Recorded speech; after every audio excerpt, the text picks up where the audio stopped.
प्राचीन काल में हमारे संत मुनियों ने कुछ ऐसे उपाय खोजे थे जिसके सहारे वो लंबे समय तक बीमारियों से मुक्त होकर अपना जीवन जी सकते हैं।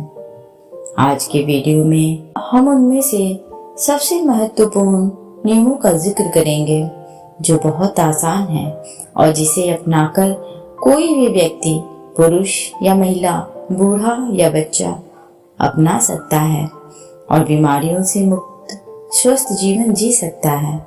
इस नियम को समझने के लिए सबसे पहले ये समझें कि प्राचीन काल में हमारे संत मुनि कभी भी सूर्यास्त के बाद भोजन नहीं करते थे। चरक संहिता में इसका कारण बताते हुए कहा गया है कि मानव शरीर में जठराग्नि होती है जो पाचन क्रिया को नियंत्रित करती है, जिसे कुछ लोग पाचन अग्नि के नाम से भी जानते हैं।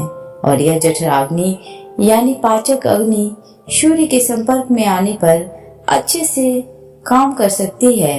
और जब कोई व्यक्ति सूर्य डूबने के बाद भोजन करता है तो रात के समय उसकी पाचक अग्नि सक्रिय नहीं होती है, जिसके कारण धीरे धीरे पाचन क्रिया में बाधा उत्पन्न होने लगती है और इसके कारण समय के साथ शरीर में बीमारियां उत्पन्न होने लगती हैं।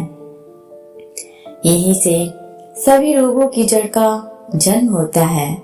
अगर इस जड़ को यही खत्म कर दिया जाए, मिटा दिया जाए, तो शरीर जीवन भर रोगों से मुक्त रह सकता है। अब समझने वाली बात यह है कि जब हमारी जठराग्नि यानी पाचन अग्नि ठीक से काम नहीं करती है तो हमारी प्राण शक्ति को काम करना पड़ता है और हमारी प्राण शक्ति एक समय में एक ही काम अच्छे तरीके से कर पाती है। जब हमारी महत्वपूर्ण ऊर्जा पाचन में शामिल होती है तो हम गहरी नींद नहीं ले पाते हैं और इसी कारण से कुछ लोग 8-8, 10-10 घंटे की नींद लेने के बाद भी सुबह थका हुआ महसूस करते हैं। इसका कारण यही है, प्राण शक्ति की ऊर्जा जो रात के समय हमारे शरीर को अंदर से ठीक करती है, उसकी मरम्मत करती है। फिर यही ऊर्जा रात के समय जब मनुष्य सोता है तो उसके शरीर के रोगों को ठीक करने में अपना समय व्यतीत करेगी और धीरे धीरे इससे आपका शरीर अपने आप ही अपने रोग ठीक कर लेगा।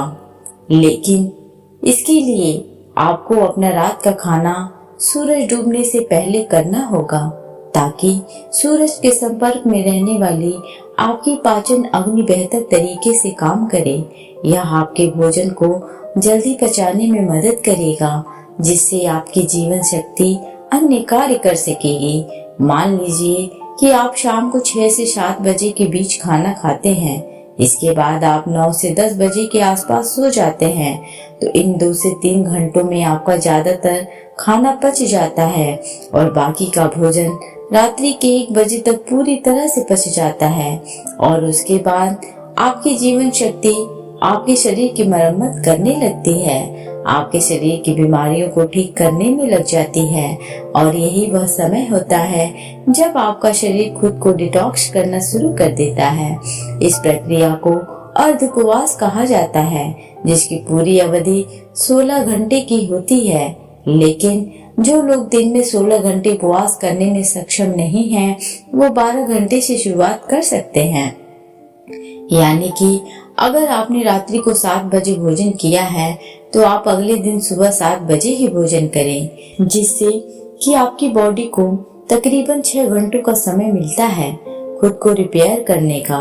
इस अर्ध उपवास में हमारे शरीर में क्या प्रक्रिया घटित होती है, पहले इसको समझिए।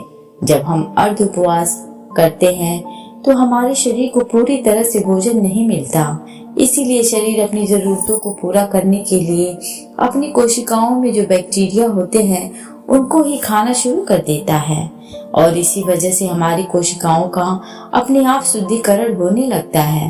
वैज्ञानिक भाषा में इसे ऑटोफेजी कहा जाता है, जिसका मतलब होता है बॉडी को सेल्यूलर लेवल पर डिटॉक्स करना। सिर्फ 21 दिन के लिए जो मनुष्य इस प्रक्रिया को अपना लेता है उसकी त्वचा में निखार आने लगता है, उसके बाल गिरने कम हो जाते हैं, सुबह जब अच्छी ताजगी होती है, रात को नींद गहरी आती है और मानसिक तनाव बिल्कुल मिट जाता है।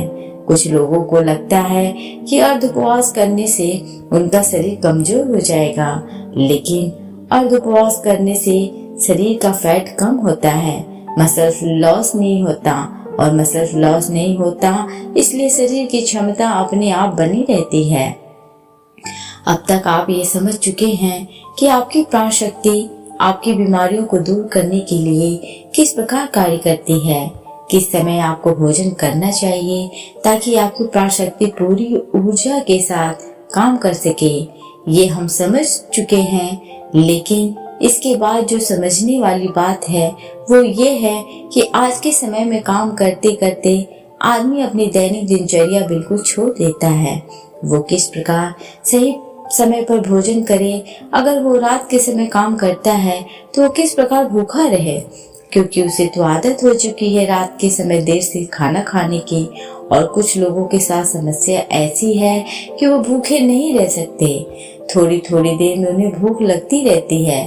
तो ऐसे लोग किस प्रकार इस प्रक्रिया का लाभ उठा सकते हैं? देखिए, अगर आप 16 घंटे का उपवास कर रहे हैं तो इसके लिए आपको बीच बीच में कुछ लिक्विड चाहिए जिससे आपकी बॉडी भी हाइड्रेटेड रह पाए और आपके शरीर को डिटॉक्स करने की प्रक्रिया भी तेज हो जाए। शुरुआत में अगर आप अपना रात्रि का भोजन 7 बजे कर लेते हैं तो आपको 10 बजे तक भूख लगेगी ही लगेगी। उस समय जब आपको भूख लगे तो उस समय आप नारियल पानी पी सकते हैं। इससे शरीर में बहुत सारे लाभकारी फायदे भी होंगे और आपके डिटॉक्स की प्रक्रिया तेज हो जाएगी। इसके अलावा आप कॉफी भी पी सकते हैं। और जिन लोगों का वजन ज्यादा बढ़ा हुआ है, जो अपने वजन को कम करना चाहते हैं, ऐसे लोग थोड़े गर्म पानी में एक नींबू निचोड़ कर उसको पी सकते हैं। इससे उन्हें अद्भुत लाभ होंगे। कुछ ही दिनों में वो पाएंगे कि उनके शरीर का वजन कितनी तेजी के साथ घट गया है। लेकिन जिन लोगों को ठंड जल्दी लगती है, जुकाम जल्दी होता है, खांसी हो जाती है, बुखार हो जाता है, तो ऐसे लोग रात में पानी में नींबू निचोड़कर कभी ना पिएं। रात को त्रिफला चूर्ण भी लिया जा सकता है जो कि बहुत लाभकारी होता है। वो आपके शरीर को डिटॉक्स करने में उसकी बहुत सहायता करता है। सुबह आपका पेट अच्छे से खाली होगा।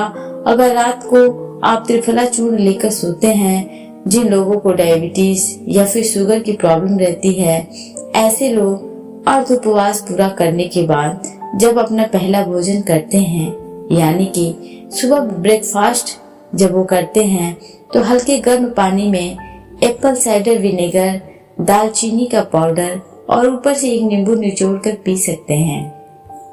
इससे उन्हें डायबिटीज में बहुत राहत मिलेगी और कुछ ही समय में उनके रिजल्ट्स बिल्कुल चेंज हो जाएंगे। उनका शुगर लेवल, डायबिटीज बिल्कुल मेंटेन होने लगेगा। जिन लोगों को हार्ट की प्रॉब्लम ज्यादा रहती है, ऐसे लोग सुबह ब्रेकफास्ट में घी या फिर कद्दू का जूस ले सकते हैं। ये उनकी त्वचा के लिए, उनकी बॉडी को डिटॉक्स करने के लिए और हार्ट के लिए सबसे ज्यादा बेनिफिशियल होता है। जिन लोगों का डाइजेशन ठीक नहीं होता है, ऐसे लोग पानी में अजवाइन और जीरा गर्म करके उस पानी को ठंडा करके पी सकते हैं। इससे उनकी पाचन क्रिया बहुत सुलभ हो जाएगी। और जिन लोगों को अर्ध उपवास करने में दिक्कत होती है, बार बार भूख लगती है, तो ऐसे लोग हल्के गर्म पानी में शहद मिलाकर पी सकते हैं। ये उनकी भूख को मिटा देगा और उनके शरीर को डिटॉक्स करने में बहुत ही मददगार साबित होगा। कुछ लोग जल्दी जल्दी रिजल्ट पाने के लिए हफ्ते में दो दिन उपवास करते हैं, लेकिन फिर 5 दिन पेट भर भर के भोजन करते हैं। इससे उनको जल्दी रिजल्ट्स तो मिल जाते हैं, लेकिन ज्यादा समय तक ऐसे रिजल्ट्स टिकाऊ नहीं होते। अर्ध उपवास यानी कि इंटरमिटेंट फास्टिंग धीरे धीरे रिजल्ट दिखाती है, लेकिन इसके जो रिजल्ट होते हैं वो परमानेंट होते हैं। इसमें ऐसा नहीं होता है जैसे ही आपने फास्टिंग करनी छोड़ी वैसे ही आपका फिर से वही हाल हो गया। इसमें एक बार आपके शरीर को जो फायदे हो गए वो बहुत समय तक मिटते नहीं हैं।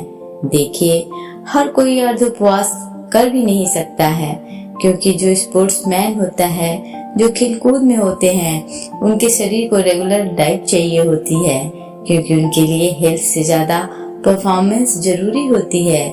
इसी तरह बच्चों को भी अर्ध उपवास नहीं करना चाहिए। और जो लोग मधुमेह के पेशेंट हैं, जिनका शुगर लेवल गड़बड़ रहता है, ऐसे लोगों को अगर अर्ध उपवास करना है तो समय समय पर अपना sugar level, blood sugar level check करवाते रहिए। जो लोग अर्ध उपवास का सही तरीके से पालन करते हैं, उनके शरीर की 80% बीमारियां खुद ही ठीक हो जाती हैं। और जिन लोगों को कोई बीमारी नहीं होती, ऐसे लोग अर्ध उपवास करके अपनी बॉडी को डिटॉक्स कर सकते हैं, जिससे कि भविष्य में उनको कोई बीमारी नहीं होगी। यही हमारे संत मुनियों का जीवन भर स्वस्थ रहने के लिए अचूक मंत्र था, जिसका आयुर्वेद, चरक संहिता हर जगह उल्लेख मिलता है। चरक संहिता में अर्ध उपवास के साथ एक और नियम जोड़ा गया था, लेकिन वो आज के समय में संभव नहीं है।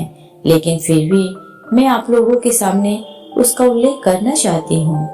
शायद कुछ लोग उसका पालन कर पाए। अगर आप पालन कर पाते हैं या नहीं भी कर पाते हैं तो कमेंट सेक्शन में जरूर बताना। देखिए, पुराने समय में जो खाना पकता था वो मिट्टी के बर्तनों में पकता था, और यह बहुत जरूरी होता था कि उस खाने को पकाने के लिए उसमें वायु का स्पर्श हो, उसमें प्रकाश का भी स्पर्श हो, उसमें अग्नि का स्पर्श हो और उसमें मिट्टी का भी स्पर्श हो।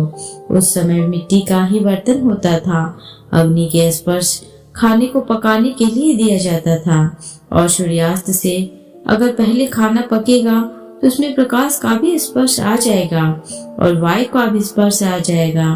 क्योंकि खाना प्रेशर कुकर में नहीं पकता था, खुले बर्तन में पकता था, जिससे वायु उसको स्पर्श कर सके। लेकिन आजकल की जीवन शैली में यह संभव नहीं है। इसीलिए कम से कम अर्ध उपवास करना तो सीखें। चाहे हम उस तरह का भोजन तैयार नहीं कर पा रहे हैं, लेकिन अर्ध उपवास करके अपने शरीर को फायदा तो पहुंचा सकते हैं। तो दोस्तों, उम्मीद करती हूँ कि आपको इस कहानी से एक अच्छी सीख मिली होगी। यह कहानी आपको कैसी लगी हमें कमेंट बॉक्स में कमेंट करके जरूर बताएं, और साथ ही इस कहानी को अपने दोस्तों के साथ जरूर शेयर करें, ताकि उन्हें भी इस कहानी से कुछ सीखने को मिल सके। अगर ये ऑडियो आपको पसंद आई हो तो प्लीज इसे लाइक, शेयर एंड सब्सक्राइब करना ना भूलें। Thanks for watching.